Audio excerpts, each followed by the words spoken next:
What's up, everybody? This is Danny, and last week I was at the Charlotte Motor Speedway checking out NASCAR for the very first time, and it was a pretty cool experience. But I wasn't initially there for the race. I was there to check out a company called Hisense because they were releasing a brand new 4K TV, and this thing had it all. Of course, it has the 3840 by 2160 4K Ultra HD panel, and this is a 50-inch TV, and it features all of the stuff in a high-end panel, like support for Netflix, Pandora, YouTube, and also features an ultra smooth motion rate and dual band Wi-Fi and HDMI 2.0. When they announced this TV, what blew me away was that this TV set is only $599. So that is insane. They are bringing the budget 4K TV to the masses with the H7 series, so this should be available today, and I'll leave some links in the description section below, or you can go to your local Walmart store and they should be in stock today.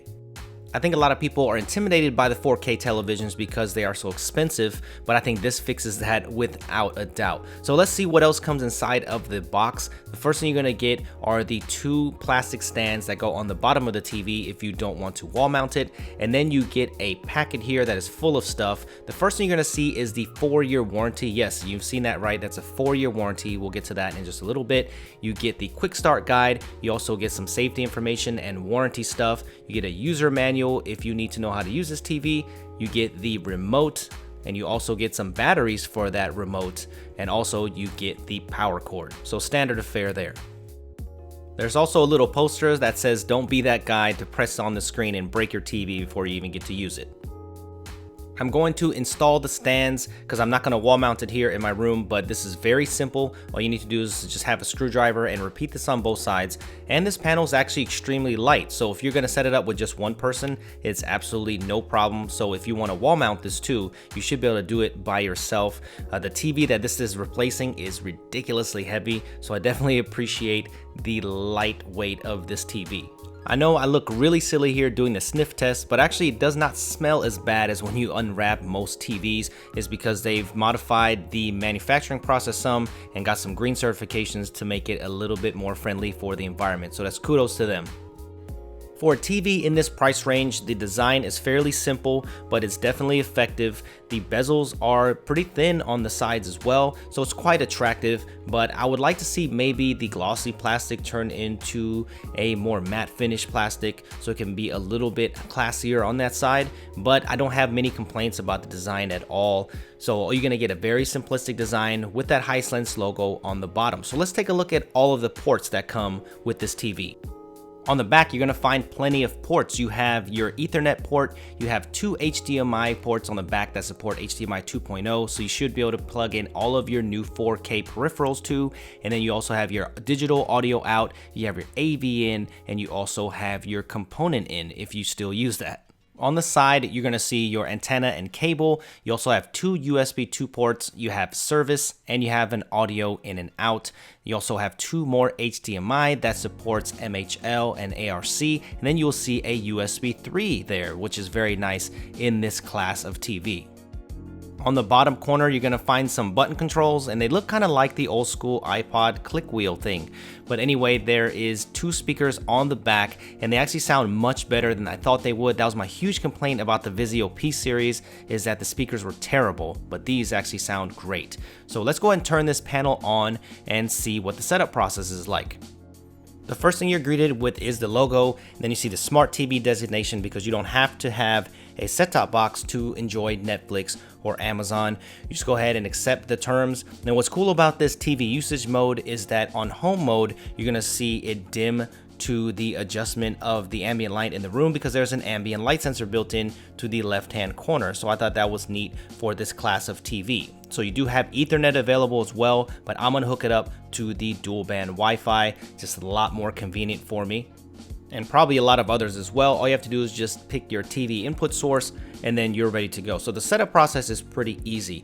But one of the big things that I want to stress here is this 4-year warranty. I've never seen a TV manufacturer give this much warranty. It comes with a 2-year warranty, but then they're gonna extend it to 4 years. And from what they told me is that this is just a no holds barred 4-year warranty. So they will fix your TV if anything goes wrong with it within the 4 years. So that is definitely a go. The user interface is extremely simple. You can jump from your live TV to your other inputs right there. Then they have what you call video on demand. This is your Netflix, your YouTube, your Dailymotion, Vudu, and all of that other stuff right here. And then if you have your external hard drives, you can plug that in to get to your media right here. And then you also have a bunch of other apps like your social apps. You have a little game center there. You also have the weather, even a TV browser, which I'll show you later on. But you have a choice of a bunch of different other apps as well. There's no real app store, but there is a list of all apps that you can use. Well, there is an Opera app store, which is web-based, and they do have some games like this, but they're very simplistic. But we're gonna go over real gaming in just a little bit here. All of your setup and menu is there on the left-hand side, kind of superimposes whatever you're watching at the time, so you can change your picture, your audio, and all that stuff on the fly. So I had no problems with the menu system at all. And then when you go into the picture settings, this is very typical of whatever TV that you're watching. It has aspect ratio changes, contrast, color, and go into the advanced picture settings, you'll see the ultra smooth motion. So when you put that on high, it goes all the way up to 480 hertz, but natively, if you turn that off, it's 120 hertz, which should be plenty for gaming, and I'll show you some demos of that later on. But you do have some noise reduction, adaptive contrast. You can change your color temperature right there on the fly with some white balance changes, and the color tuner, a lot of people will probably be interested in that. So I'm going to be playing around with this and see if I can calibrate it some, and I'll let you know later on in an update video on what maybe the best settings that I found for this panel is. For parents, yes, there are parental controls. You have CEC and the MHL controls there, which are nice for other peripherals like the Chromecast. So in the end, I know you probably don't care about any of that. You just want to know, what does this panel actually look like? And to be honest with you, I am absolutely blown away because I was not expecting much from this panel at all. And the contrast and the colors and the brightness of this panel, I'm really impressed with, because without any kind of color calibration at all, I'm seeing the colors looking very nice on here, nice and punchy.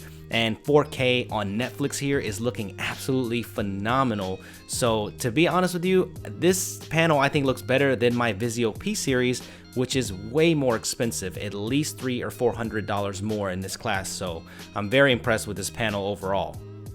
One of the coolest things about this TV is that if you look at the remote, you'll find Netflix, Amazon, Vudu, and YouTube buttons built right in. And if you're watching live TV especially and want to jump to one of these like Vudu, it will switch there right on the fly. But if you hit the Netflix button, it'll take you back to the episode that you were watching before. So most TVs, it will just restart that app. It's a little bit annoying, but here you can kind of switch within the fly.